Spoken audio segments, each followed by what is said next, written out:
Buenos días, ¿qué tal? ¿Cómo estáis? Feliz año para todos y todas. Comenzamos el 2020 con muchas ganas, con mucha energía y con muchos proyectos.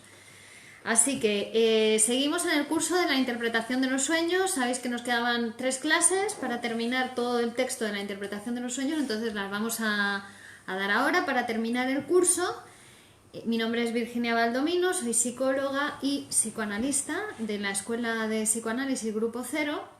Y este año 2020 es un año de celebraciones, porque Miguel Óscar Menasa, el director de la escuela, cumple 80 años y lo vamos a celebrar por todo lo alto durante todo el año, con un montón de eventos, de clases, de conferencias, de recitales, de conciertos, de bailes, de todo. Así que este año va a haber muchas actividades.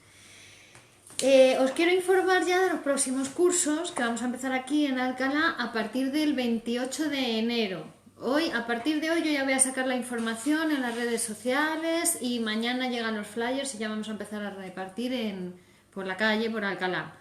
Y son 2 cursos gratuitos que van a ser de 11 a 12, en principio se han abierto 2 horarios. Y cuando se llenen esos grupos, pues abrimos otros 2 horarios. ¿Vale? En principio el que se ha abierto es de 11 a 12 sobre la sexualidad en psicoanálisis. Uno sobre sexualidad, ¿vale? De 11 a 12. Son cursos gratuitos, plazas limitadas, hay que inscribirse y ya digo, cuando se llene ese grupo, pues abrimos este horario también de 10 a 11. Que vosotras decís, nosotras preferimos en este horario, yo abro ya directamente ese grupo y voy diciendo a la gente que se anote al grupo que quiera, ¿vale? Este es la sexualidad en psicoanálisis y el otro curso es amor y relaciones de pareja, ¿vale? Para mí distinto. Claro, Distintos. Son distintos, uno es sexualidad, uno es sobre sexualidad. Claro, que vamos a ver qué es la sexualidad en psicoanálisis y cuál es todo el proceso de constitución sexual, humano, todo.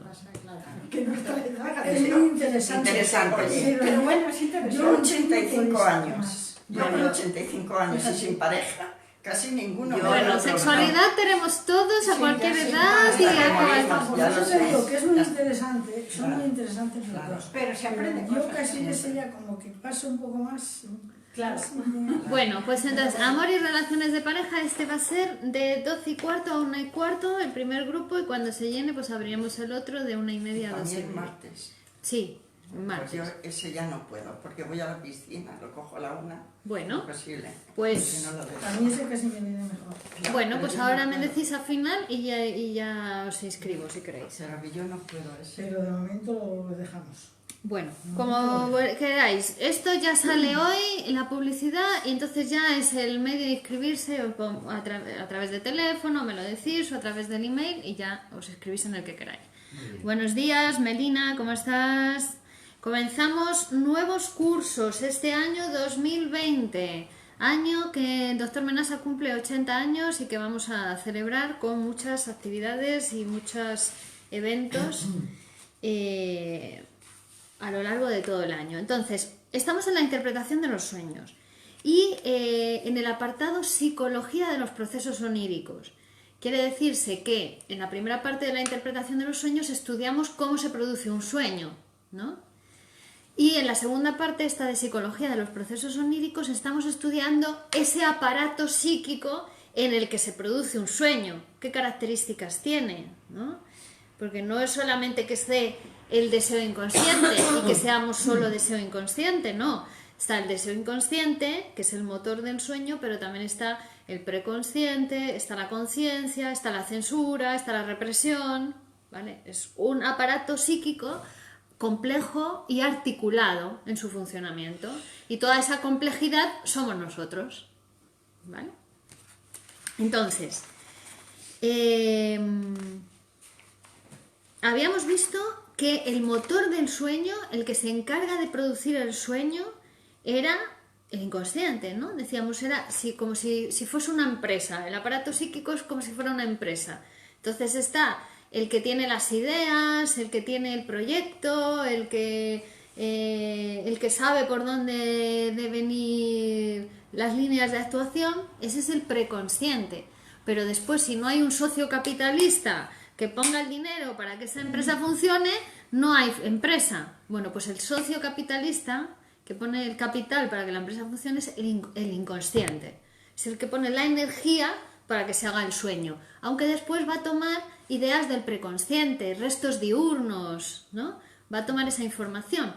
Pero ¿cómo actúa el inconsciente? Lo que hace es que transfiere, en su deseo de expresarse, de manifestarse, el inconsciente transfiere su energía, el capital, a el preconsciente, a las ideas del preconsciente, y entonces carga las ideas del preconsciente con una energía que en realidad no les corresponde, sino que se ha producido una transferencia, un desplazamiento. Por eso que hay ideas del preconsciente que adquieren una significación o una importancia que uno no entiende por qué, ¿no? En una representación obsesiva, por ejemplo, o en un delirio. Es una idea que aparentemente es una tontería, pero la persona no puede dejar de pensar en eso, no puede dejar de darle vueltas, ¿no? En el obsesivo o en un delirante, ¿no? Es una tontería, pero empieza a delirar con eso y a hacerse una historia, ¿no? Su propia película, pero porque esas ideas, que aparentemente son tonterías o sin importancia, han adquirido la energía procedente de un deseo inconsciente, ¿vale? Que les ha transferido una energía y así se expresa en la conciencia, porque no olvidemos que el deseo inconsciente es inconsciente precisamente porque tiene que ver con deseos sexuales e infantiles, ¿no? Que en nuestra vida adulta pues están reprimidos porque son infantiles, no proceden, pero claro, no dejan de estar en nosotros, en nuestro aparato psíquico. Entonces por eso está el mecanismo de represión también, que es una parte, también es un mecanismo del aparato psíquico normal, que lo que hace es impedir que esos deseos sexuales infantiles se expresen tal cual, se manifiesten tal cual. Entonces, en el tema que estamos hoy es la interrupción del reposo por el sueño, la función del sueño, el sueño de angustia, ¿vale? Porque aquí Freud entonces se va a plantear, a ver, ¿y por qué hay sueños de angustia? Pesadillas, ¿no? Si el sueño, la tesis que venimos manteniendo a lo largo de todo el libro de la interpretación de los sueños, es que el sueño es una realización de deseos, y además de deseos sexuales, infantiles y reprimidos, entonces, ¿cómo puede ser la realización de un deseo una pesadilla?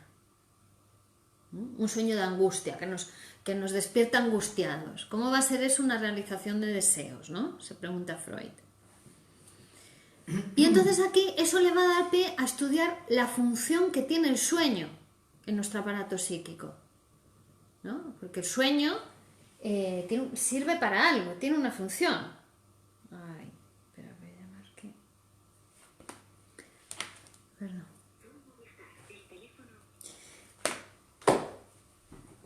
¿Y cuál es la función del sueño? Es el guardián del reposo, precisamente. El sueño es el encargado de que podamos seguir durmiendo.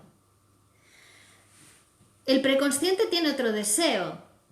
El preconsciente tiene un deseo que es dormir, ¿no? El yo de sujeto, nuestro deseo preconsciente es necesito descansar, necesito dormir. Entonces cuando uno se va a dormir interrumpe todas las ideas del día, todas las ideas preconscientes, las ideas conscientes, la interrumpe para poder dormir.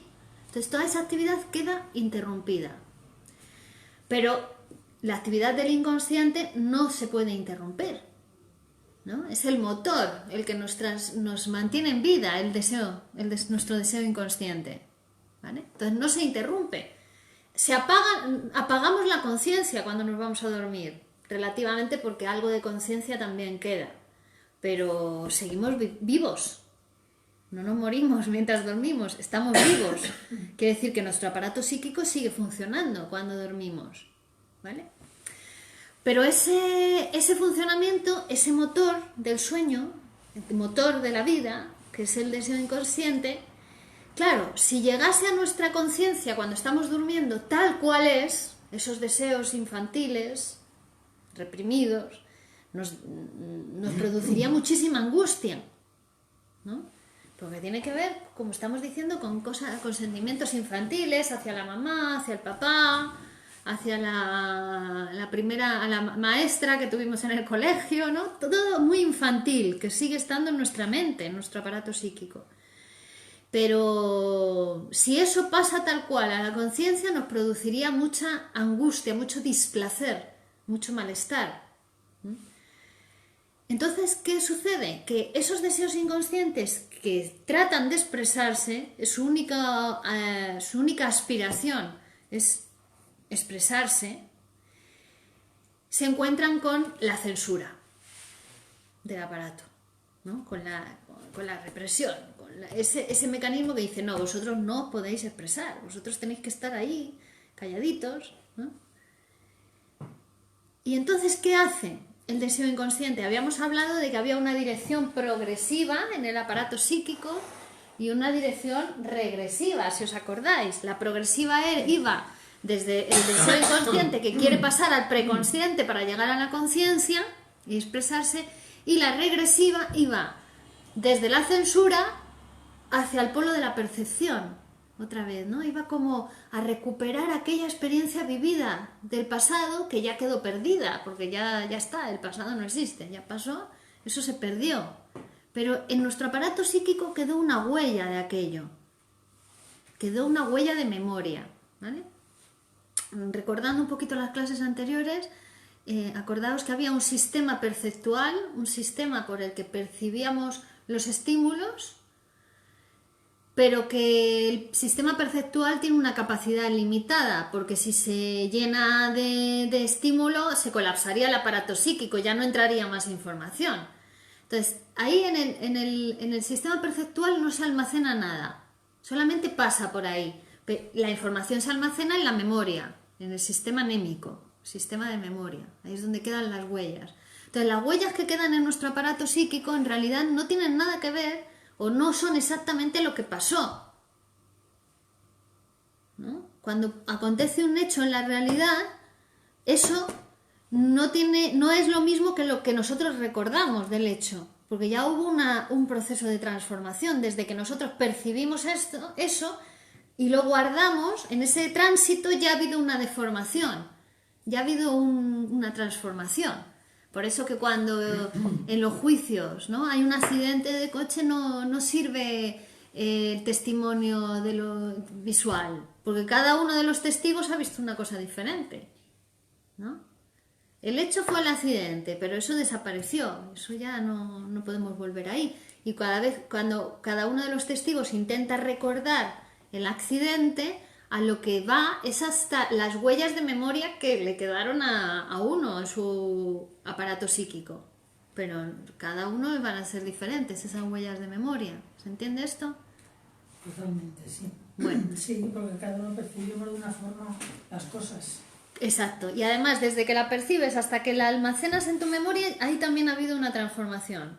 Porque luego en el aparato psíquico de cada uno, esas huellas némicas se combinan con otras huellas némicas, hacen asociaciones, ¿vale? ¿Os acordáis el ejemplo que os ponía el otro día de ese señor que en su psicoanálisis, ¿no?, cuenta que se le cayó una Coca-Cola, estaba viendo el fútbol y que se le cayó una Coca-Cola y se puso a llorar como un niño y no sabía por qué, ¿no? Y en su análisis la interpretación fue que había aprendido la palabra Coca-Cola y la palabra papá en el mismo día o en el mismo tiempo, ¿no? Estaban asociadas en su sistema anémico, ¿vale? O sea que luego en la memoria se van combinando esas huellas de memoria. Entonces, el deseo inconsciente trata de expresarse, pero va a llegar y para eso lo que hace es transfiere a las ideas del preconsciente su energía, porque el deseo inconsciente tal cual no va a poder pasar la barrera de la censura. La censura es la que elige, mira, tú pasas, tú no pasas. Tú pasas, pero a condición de deformarte. que la conciencia no se entere de nada de lo que tú quieres expresar, ¿no? Es como si le dijera el deseo inconsciente. Entonces el deseo inconsciente se tiene que deformar con los mecanismos que vimos: condensación, desplazamiento, elaboración secundaria, puesta en escena, ¿vale? Bien. Entonces hay un camino progresivo y un camino regresivo. Deseo inconsciente trata de expresarse, camino progresivo. Se encuentra con la censura y la censura le dice: por aquí no pasas.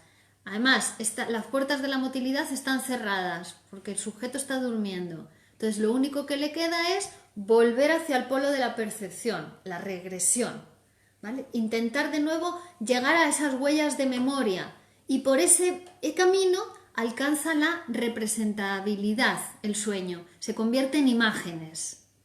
¿Vale? Se convierte en imágenes, intentando llegar a esa huella de percepción, que no va a poder llegar, pero llega a la huella de memoria. Y ahí es donde aparecen las imágenes del sueño.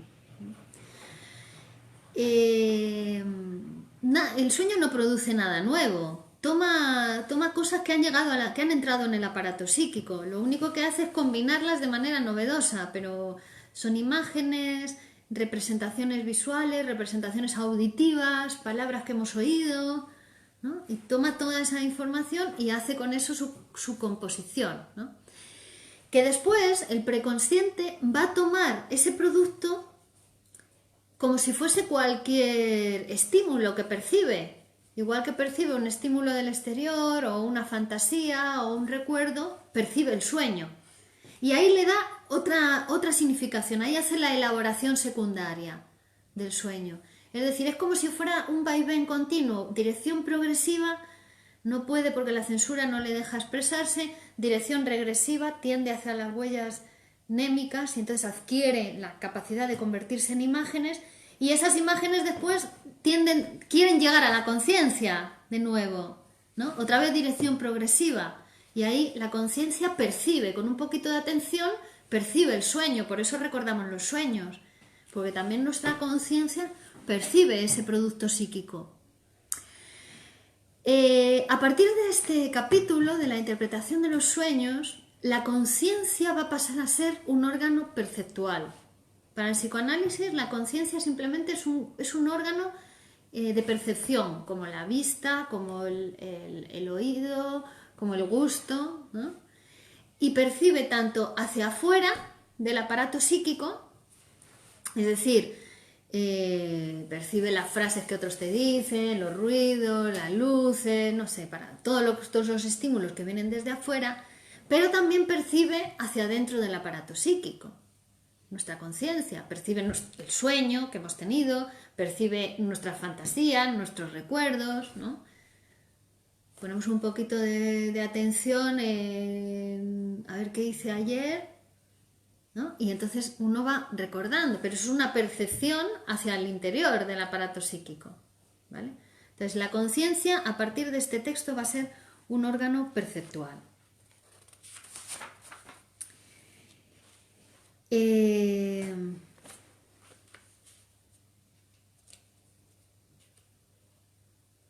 Bueno, ¿por qué no puede pasar entonces, decíamos, el deseo inconsciente hasta la conciencia tal cual es?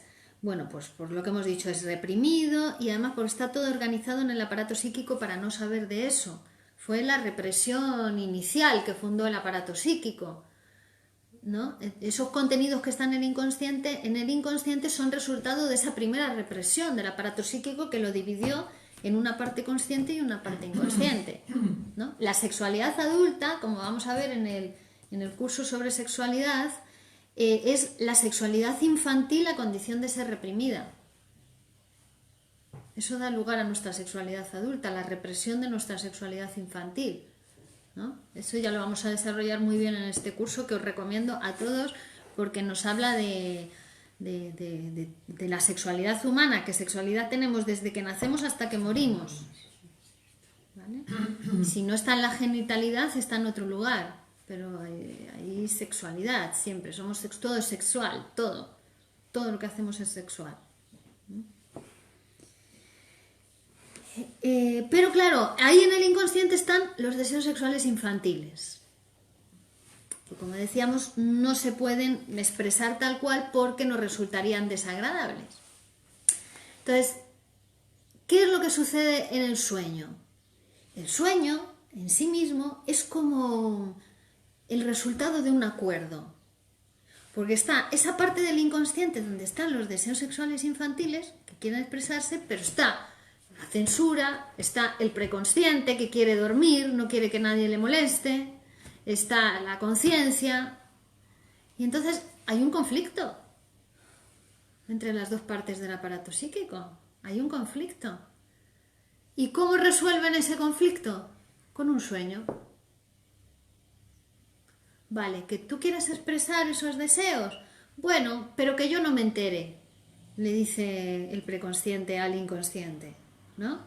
Y el inconsciente a la vez necesita el preconsciente, porque necesita la idea, necesita las representaciones para poder dar forma al sueño, para poder transferirle su energía psíquica. Es decir, los dos se necesitan, pero sus intereses entran en conflicto.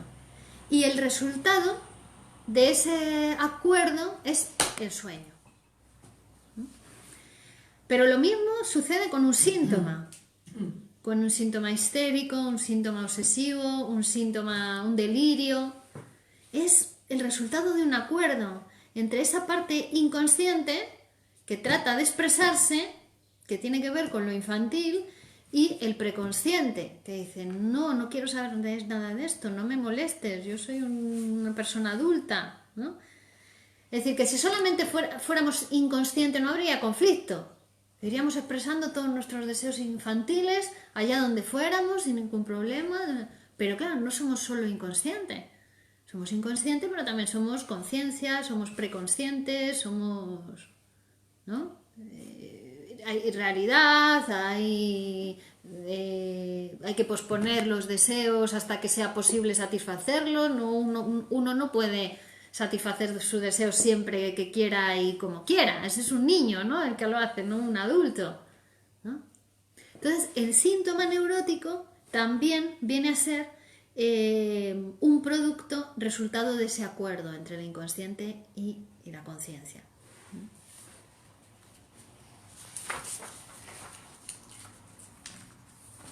Bueno.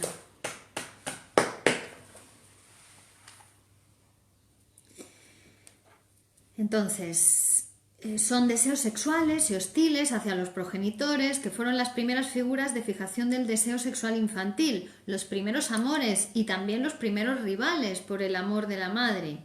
Primero fue el padre, luego fue la madre, la rival por el amor al padre.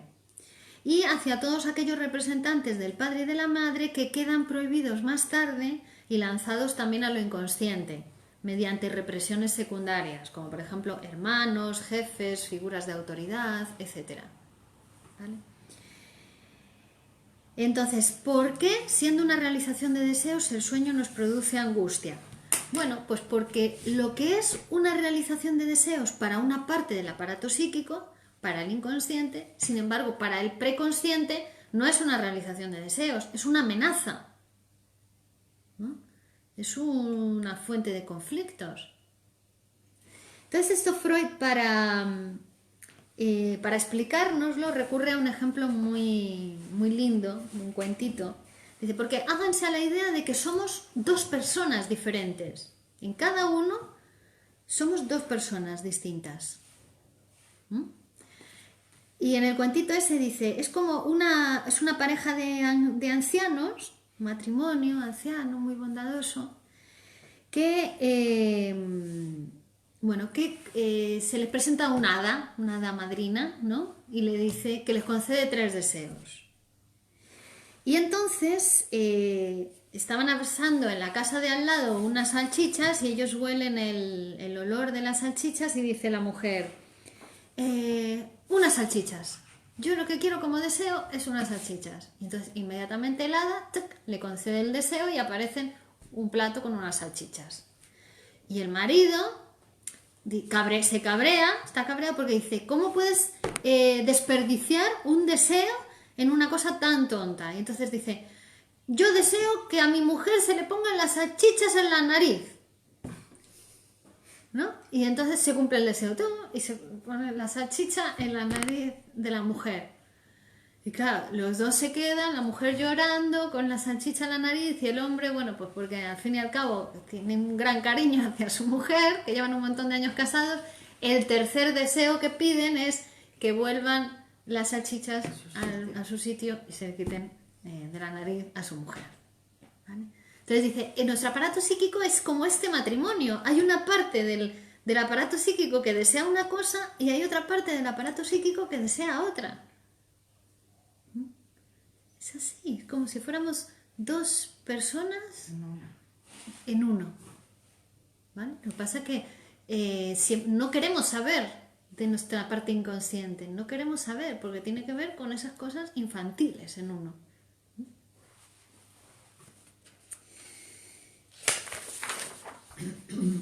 Entonces ese cuentito nos muestra cómo la realización de un deseo puede ser fuente de placer para una parte del aparato, mientras que para otra parte del aparato puede ser fuente de displacer, de desagrado, de malestar, de angustia.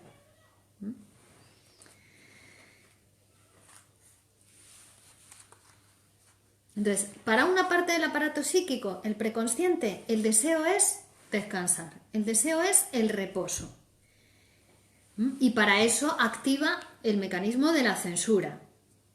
La censura, que es como un mecanismo que dice, para que nada estropee mi reposo, para que nada me moleste mi reposo, voy a poner aquí a este censor que se va a encargar de que cualquier cosa susceptible de estropear mi reposo, lo censure, para que no me moleste. ¿Y lo censure qué significa? Bueno, pues que lo transforme, que lo deforme, como la censura de los medios de comunicación que habíamos visto, ¿no? Si vas a criticar a no sé quién político y eso está prohibido, entonces el periodista ya antes pues lo deforma, lo cambia, lo dice de una manera que no se lo vayan a prohibir por el medio, ¿no? O que le vayan a multar, ¿vale? Pues lo mismo hace la censura psíquica. Pero, como hemos dicho, el sistema inconsciente no puede dejar de expresarse, porque es el motor de la vida, así que va a seguir también ejerciendo esa tendencia a expresarse. Entonces, generalmente lo que surge de ese conflicto, hemos dicho, el sueño. Y el sueño es para poder seguir durmiendo. Y con esa energía lo que hago es, voy para el polo de la percepción y me hago una peliculita con una serie de imágenes y transformo ese deseo que me despertaría en un sueño inofensivo, que no me despierta. Ni me despierta ni me va a llevar a cumplir ese deseo en la realidad, porque estoy dormido. Están cerradas las puertas de la motilidad, no me puedo mover. Entonces hago un sueño inofensivo, ¿no? Aunque el deseo que está moviendo ese sueño no es nada inofensivo, tiene que ver, como hemos dicho, con deseos sexuales o deseos hostiles hacia las primeras figuras amorosas, ¿no? En nuestra vida infantil, que fueron los padres, ¿no? Los padres o después los sustitutos de los padres. Bien.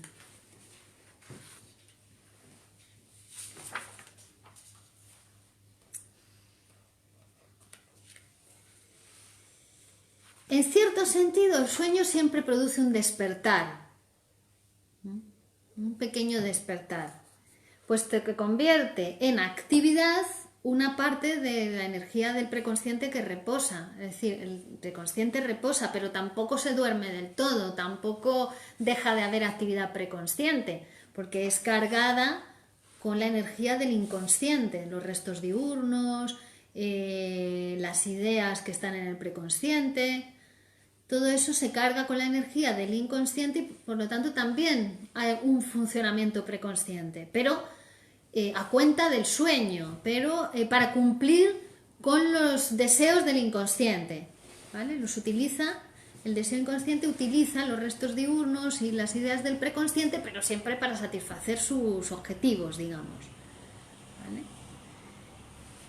Quien sobredetermina en el aparato, quien manda en el aparato psíquico es el inconsciente. Todo lo que está en nuestro preconsciente y todo lo que está en nuestra conciencia es producto del inconsciente, está sobredeterminado por el inconsciente. ¿no? Es el que comanda el aparato psíquico, aunque después en el preconsciente tenga otra apariencia, ¿no? Porque ya ha sido deformado, pero todo lo que llega a través de nuestra conciencia ya es un disfraz. Por eso no hay que confiar tanto en la conciencia, en lo que uno ve, en lo que uno piensa, en lo que uno siente. No hay que confiar tanto, porque siempre ha habido una deformación, porque los sentimientos están asociados a una representación que no les corresponde realmente, o porque están intensificados por una carga del inconsciente. No hay que confiar tanto en lo que uno piensa, siente o ve o escucha.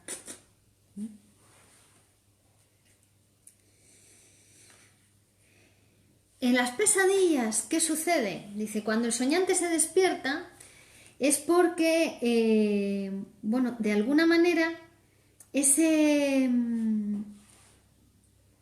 esos contenidos del inconsciente que tratan de expresarse se han intensificado, se han hecho muy patentes, están a punto de pasar al preconsciente. Y entonces, ¿qué hace el soñante? ¡Pum!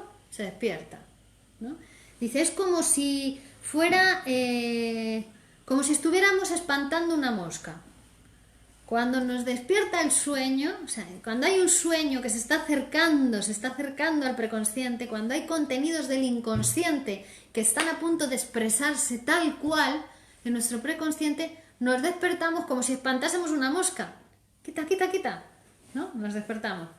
Pero claro, nos volvemos a dormir y la mosca vuelve a aparecer, porque el deseo inconsciente sigue estando ahí, que quiere seguir expresándose. La mosca del inconsciente es indestructible. Señoras, la mosca del inconsciente es indestructible, no se puede acabar con ella. Entonces, la función del sueño es mantener el reposo, pero a veces esa función falla, ¿no? Porque precisamente el sueño es para no despertarnos, pero vemos que en el sueño de angustia, en la pesadilla, nos podemos despertar, ¿no? Nos puede despertar. Entonces, el sueño, aquí es donde Freud se da cuenta de cuál es la función del sueño. El sueño es una manera de dominar el deseo inconsciente sin despertar. Igual que los síntomas neuróticos son una manera de satisfacer un deseo inconsciente y poder vivir en la realidad exterior. Claro, de manera muy costosa, porque el síntoma es muy costoso, muy costoso. Te cuesta salud, te cuesta vida social, te cuesta vida sexual, te cuesta vida familiar, te cuesta disfrute, te cuesta goce, porque estás con tu síntoma, ¿no? Con tu enfermedad. Pero así es un intento de solución, es un intento de dominar los deseos inconscientes, el síntoma, mientras que uno puede seguir viviendo en la realidad. Son productos transaccionales, son acuerdos entre el sistema inconsciente y sus deseos y el sistema preconsciente y su censura y la realidad exterior también. La represión del sistema inconsciente es necesaria. O sea, la represión es un mecanismo tan necesario como cualquier otro mecanismo del aparato psíquico. No tiene connotación negativa de decir que es mala la represión o que reprimido estás, ¿no? No es eso, es un mecanismo normal del aparato psíquico que tiene que estar funcionando y que es necesario para el funcionamiento correcto, saludable del aparato psíquico, que haya represión, porque esos son deseos sexuales infantiles que no deben expresarse o deben o se expresan de manera disfrazada, deformada, en forma de sueño, ¿vale? Eso le hace inofensivo, ¿no? Ya cuando es en forma de síntoma, ya no es tan inofensivo, ya te perjudica, ¿no? Te molesta en la vida, te molesta, bueno, hasta cierto punto, porque ya que es la solución que encontró la persona, enfermarse o con ese síntoma, bueno, pues hay personas que no les molesta su síntoma, a pesar de que les acorte la vida o que les acorte el disfrute de la vida, pero están más tranquilos, más a gusto con el síntoma que con sus deseos sexuales infantiles, que no los tolera, ¿no? Pero así con el síntoma ya han encontrado una solución, ¿no? Claro, la alternativa a esto, ¿cuál es? Psicoanalizarse, ¿no? Psicoanalizarse porque te permite elaborar esos contenidos inconscientes de otra manera, no con un síntoma, sino a través de la palabra, hablando, psicoanalizándote, conociéndote, transformándote, ¿no? Pero ya eso es una alternativa al síntoma. Ya eso es un trabajo que uno puede hacer para pues, reducir su síntoma hasta donde quiera, ¿no? Porque tampoco se trata de quitar los síntomas, es más bien cuando uno se va psicoanalizando, se va conociendo, ya los síntomas dejan de tener sentido en su vida, ya dejan de ser necesarios. Porque el síntoma para la persona que lo ha desarrollado es como un bastón. Si se lo quitas, se cae. Entonces tiene que ser, va aprendiendo a caminar, va adquiriendo fortaleza en sus músculos, en su vida, en sus piernas, en su tal, y ya dice, ¿para qué voy a usar el bastón? Ya no me sirve, ¿no? Por ejemplo, un paciente que tiene agorafobia, miedo a salir a la calle, a los espacios abiertos, a cruzar las avenidas, a cruzar las plazas, ¿no? Tiene que ir acompañado. El otro día una señora, justo en Madrid, en un paso de peatones, me dice, ¿le importa que cruce con usted el paso de peatones? Digo, no señora, puede cruzar. Digo, ¿pero qué le pasa? Dice, no, que me da un problema de vértigo, me da miedo cruzar las calles sola, ¿no? Yo le di una tarjeta, le dije, he ayudado a varias personas a resolver esa cuestión, si usted quiere. Porque eso es una agorafobia, ¿no? Si, acompañado puede cruzar la calle, solo no puede. ¿Por qué? Porque ahí sufriría un ataque de angustia, experimentaría un ataque de angustia. Entonces, ¿qué? Y si a un agorafóbico le obligas a salir a la calle, solo tiene un ataque de angustia. Entonces vemos que el síntoma es para evitar la angustia, ¿no? El síntoma, el miedo a salir a la calle, es para evitar tener un ataque de angustia. ¿Veis? Bueno, pues el sueño lo mismo. El sueño es para evitar sentir angustia. Pero si es tan intenso el deseo del inconsciente que produce angustia, te despierta. Porque ya el deseo del inconsciente, ese que está prohibido, se ha hecho muy, muy patente, muy manifiesto. Entonces te despiertas, es una señal. Freud llega a decir que el problema de los sueños de angustia no tiene que ver tanto con el sueño, sino con la angustia. Es decir, que la persona que tiene sueño de angustia es que está angustiada antes. ¿Vale? Que el sueño lo que hace es darle una cierta elaboración a esa angustia. Y aquí nos va a traer un sueño suyo para mostrarnos esto, porque dice, bueno, hace mucho que yo no tengo sueños de angustia, dice Freud, pero recuerdo uno de cuando era niño, que tenía 7-8 años y lo analiza que lo analizó 30 años después, ¿no? de haberlo soñado. Y este sueño era, dice, yo veía que mi madre era traída a casa y llevada a su cuarto por 2 o 3 personas que tenían pico de pájaro y que la tendían en la cama. Dice, el rostro de mi madre tenía una serena expresión, como si estuviese dormida. Y entonces ahí Freud, niño, 7-8 años, se despertó gritando, muy angustiado, y tuvo que ir a la habitación de sus padres y despertar a sus padres para ver a su madre, ¿no? Bueno, entonces analiza este sueño y dice, aplica la técnica, ¿no? Asociación libre en transferencia. A ver, las personas con figuras humanas y pico de pájaro me recuerdan a unas ilustraciones de la Biblia de Philipson que se corresponden con un relieve egipcio que muestra varios dioses con cabezas de águila. Ese es el recuerdo que le viene, ¿no?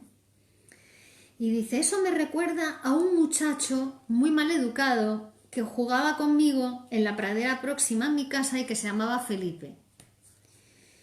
Dice, a este muchacho le escuché por primera vez la palabra vulgar referida al coito, que en alemán es muy parecida a la palabra pájaro, ¿no? Dice, ese niño fue que le escuché por primera vez esa palabra, coito, ¿no? Pero de una manera vulgar, como pájaro se dice en alemán. En el sueño esa palabra queda representada con la elección de unos personajes con cabeza de pájaro, con cabeza de ave. Dice, la cara de mi madre en el sueño, que tenía una cara plácida como si estuviera dormida, en realidad me recuerda a la cara de mi abuelo cuando estaba en coma unos días antes de morir.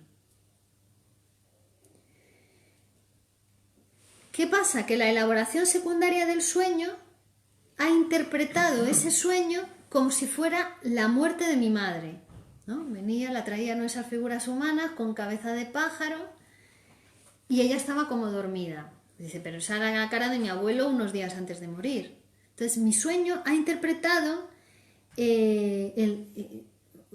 mi aparato psíquico, la elaboración secundaria, ha interpretado el sueño como la muerte de mi madre. Y por eso me desperté tan angustiado y fui corriendo a la habitación de mis padres para ver si mi madre seguía viva, ¿no? La desperté y vi que mi madre seguía viva y ahí me quedé tranquilo, dice Freud. Pero la interpretación, la elaboración secundaria del sueño, que interpreta que la madre estaba muerta, dice, esa interpretación ya se produjo bajo los efectos de la angustia. Es decir, no es que soñé que mi madre estaba muerta y me angustié y por eso me desperté. No, yo estaba angustiado y por eso interpreté ese sueño como que era la muerte de mi madre. ¿Vale? Pero dice, en realidad la angustia se refiere a un placer sexual oscuramente adivinado. La angustia tiene que ver con algo sexual, que después mi sueño ha interpretado, para quedarme yo tranquilo, como que estaba angustiado como que mi madre moría. Pero ese es el contenido manifiesto. La angustia tiene que ver con algo sexual. Es una señal frente al deseo sexual infantil, cuando éste estaba a punto de expresarse en el sueño. ¿Vale? Por eso toda la referencia al pájaro, al coito, tenía que ver con un deseo sexual hacia su madre, un deseo sexual de Freud, ¿no? Que eso es lo que le angustia. Y después él lo interpreta cuando se despierta, dice, esto era porque mi madre había muerto. Yo sentía angustia porque mi madre había muerto, pero no. Eso ya es una interpretación secundaria. ¿Vale?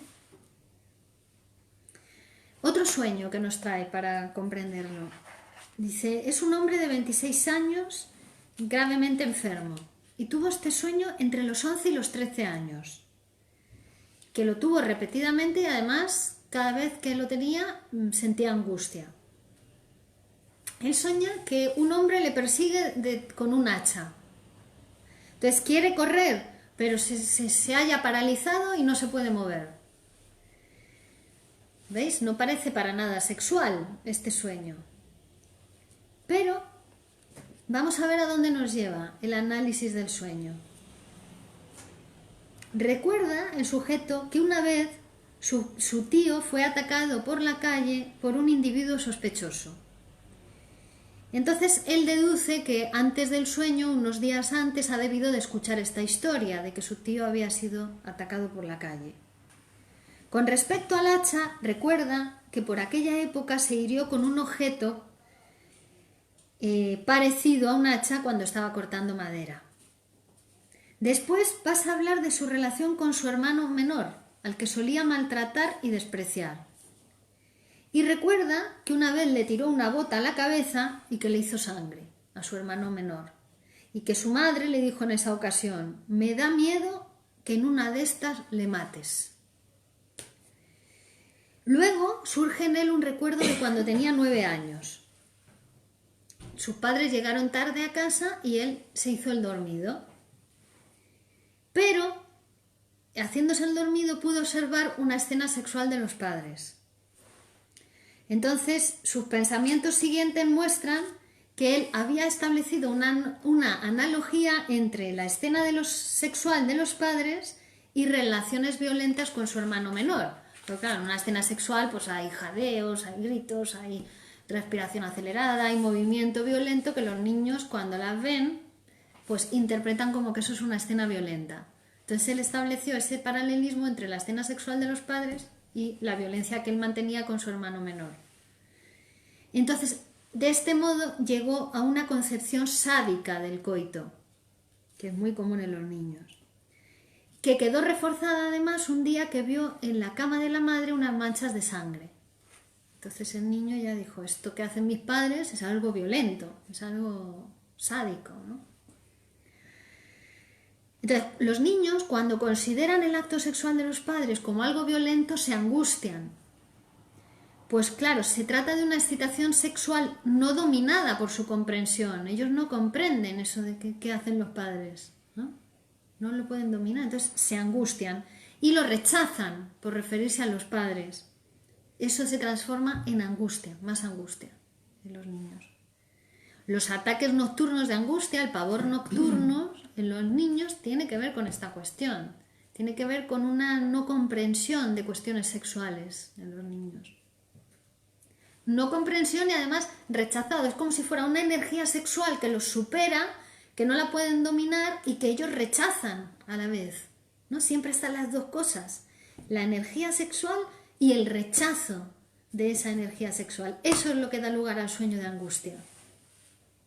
¿Vale?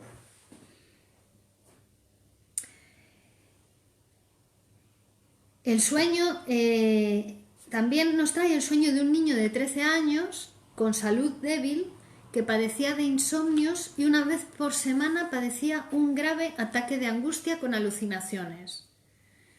En el sueño el diablo le gritaba al niño, ya eres nuestro, ya te hemos cogido.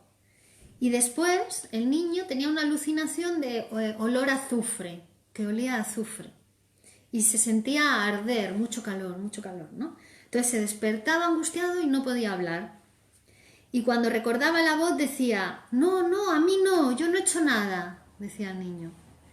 O no lo haré más. Otras veces decía, Alberto no ha hecho eso. Alberto era él, ¿no? Entonces, en días posteriores se negó a desnudarse, porque decía que el fuego llegaba a él cuando estaba desnudo. Gravemente enfermo, tuvo que ser enviado al campo y estuvo 1 año y medio en el campo con unos familiares y ahí se repuso, ¿no? Después de un tiempo en el campo. Entonces, aquí el análisis que hace Freud dice, se podía adivinar que en los primeros años el niño se masturbaba, ¿no? Y probablemente lo había negado y además había sido amenazado por los padres si seguía haciendo eso. Niño, eso no se hace, si sigues haciendo eso te lo voy a cortar o te voy a atar la mano, ¿no? Las amenazas que se hacen a los niños cuando se les encuentra masturbándose, ¿no? Entonces esas frases del niño de no lo haré más, Alberto no lo ha hecho, tenían que ver con esa cuestión de la masturbación infantil. Dice, claro, ahora tiene 13 años. Y bajo la presión de la adolescencia, de la pubertad, ha debido aparecer en él otra vez la tentación de masturbarse. Y entonces ahí aparece en él un combate represivo entre la libido, la sexualidad, que está incrementándose en la época de la adolescencia, y la represión de esa sexualidad. Y eso es lo que se transforma en angustia, en los sueños de angustia, en las pesadillas que tienen, las alucinaciones. O sea, hizo renacer de nuevo los castigos con los que se le había amenazado en la infancia. Hola, buenas tardes, buenos días a todos.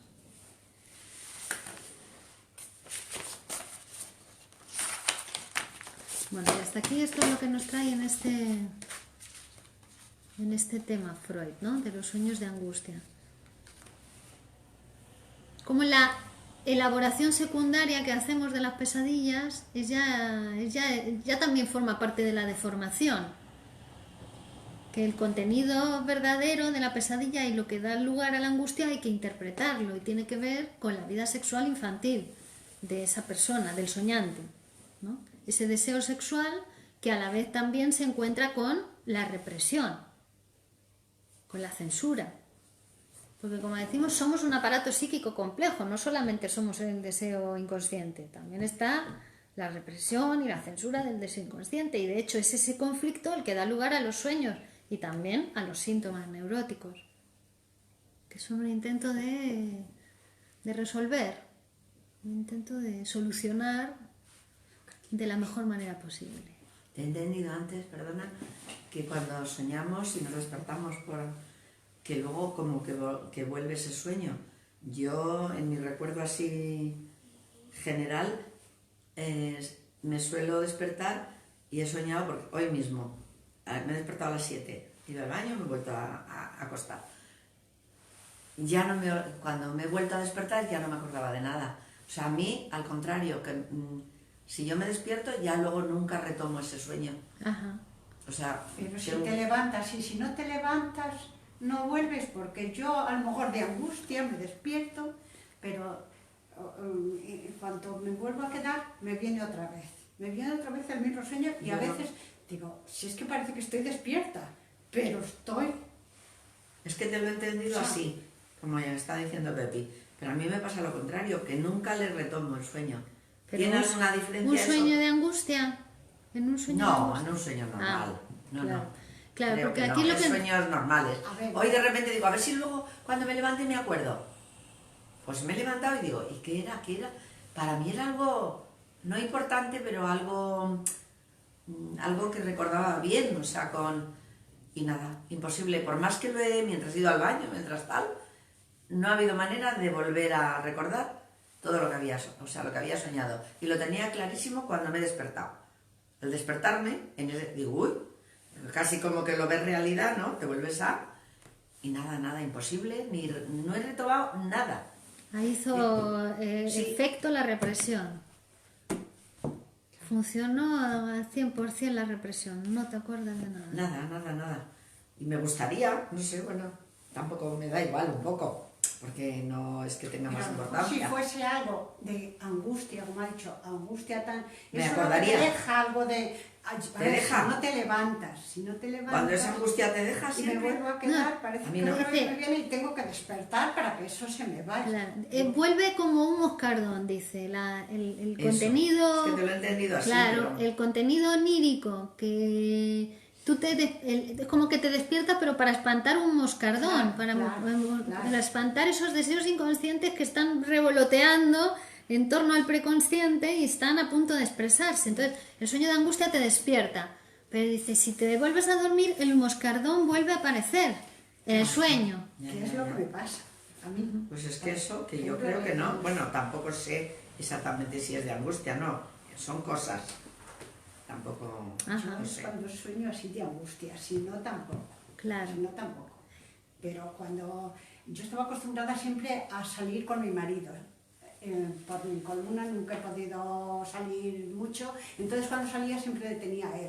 Cuando ya él me faltó y tuve que empezar a salir sola, era una angustia de verdad la que me daba el ir sola por la calle, el coger un autobús, todo eso me estaba pasando, pero por suerte se me ha ido desapareciendo. Pero al principio sí me pasaba todo eso, pues con esa angustia sí que Sí que te acuerdas. trazado sueños que en el último recuerdo, o sea, a lo mejor luego de lo de antes ya no me acuerdo, pero el último era la angustia de sola, que iba sola, que no sabía dónde, o sea, la angustia tan grande que te hace despertar. Yo creo que era la vida lo que dice, la angustia que yo tenía de salir sola a la calle era la que luego en el sueño me venía. Y eso sí que me costaba, si no me levantaba, me costaba que desapareciera de mí. Pero puede ser eso, que era la angustia que yo tenía, de eso, porque ahora ya no me pasa. Era entonces. Tenía mucha independencia. Y yo A cuando... ver, siempre... Mucha dependencia. Siempre estaba conmigo, él llevaba Ya, muchos años ya por enfermedad sin trabajar, entonces como siempre estaba conmigo, yo siempre que salía conmigo. O sea, no era que yo dependiera de él, sino que como él estaba y a mí me gustaba que me acompañara también, pues siempre, además que siempre me tenía que llevar en el coche por mi columna, siempre tenía que... Entonces, claro, luego al tener que coger yo el autobús yo sola era como miedo, como angustia, una cosa que me... Y eso puede ser que me produjera los sueños que al principio tuve, la angustia que yo tenía. Y a mí fue de otra manera. Mi marido fue de accidente, no en el acto, pero a los pocos días, y me quedé sin sueño, no podía dormir, nada. Es que no dormía nada. Y luego a lo mejor comía, me hacía una tila, me sentaba y me quedaba un poco traspuesta. Eso me valía más que toda la noche. Pero estuve así muchísimo tiempo. O sea que cada persona reacciona de una manera, yo creo. Sí, pero Y creo yo que en los de sueños era joven, lo que... en vez de angustia, es que como que me caía un pozo. Y ahora he ido con compañeras, ahora da un temblor, y yo creo que es algo de eso. Como que me caigo un pozo. Cada persona lo ve de una manera, yo creo. Entiendo de lo que... O lo va superando diferente. Y yo estaría 2 años sin poder salir, más que iba, le ofrecía la misa, me traía lo que necesitaba y no era capaz de salir. Porque también siempre salía con él. El primer día que fui a las galerías, que iba un día a la semana, el carnicero me dice, ¿dónde lo has dejado? Y le tuve que decir lo que había pasado. O sea, que me pasó. Sí, es una angustia, pero yo creo que, porque yo he hablado con personas a las que no han tenido el problema que yo de columna, que han podido ir él trabajando, ella para acá, para allá, no como yo, que han sido más de 20 años, el vivir conmigo y el estar siempre conmigo, entonces eso es lo que a lo mejor me pudo crear esa dependencia que luego me costó mucho el salir de ella. Me costó mucho en la vida real y en los sueños. Y en los sueños. No, es que sí que es verdad. Cuando leo, porque sí que he llegado a sueños de estos en el libro, pues digo, es que es justo lo que a mí... Yo a los 8 o 10 días vinieron mis hijos, yo no sé si era una misa o a las nuevas. Era, no sé, murió en abril, pues en mayo, por ahí. Salimos por el Parque Ordóñez, por el Arco San Bernardo, a la calle Mayor, y yo como que hacía un crimen. Iba con mis hijos y mis nueras, y una de ellas se dio cuenta, tu madre va que no puede estar, como que yo no tenía derecho a salir a esas cosas, y lo mal que lo pasé, pero una nuera se dio cuenta, y era imposible salir, pero que también iba siempre con él a todos los sitios, porque llevaba 4 años y enfermo. Yo he visto personas que han quedado vivas y a los 2 días con amigas por la calle. Yo digo, ay, qué suerte, porque cada persona reacciona de una manera. Creo que es eso. Pero bueno, Bueno, muy bien. Pues entonces, continuamos el próximo martes con el siguiente tema, que es... a ver, os voy a decir. Ahora mismo. Un poco a mí esto me está ayudando a comprender un poco las cosas que me han ido pasando, ¿no? Es verdad que según lo que es, muchos años son las El próximo martes vamos a estudiar el proceso primario y el secundario, la represión. Vamos a estudiar bien el mecanismo de represión. Bueno, Ay, gracias pues, a todos. voy a cogerlo, ya Chao. Venga,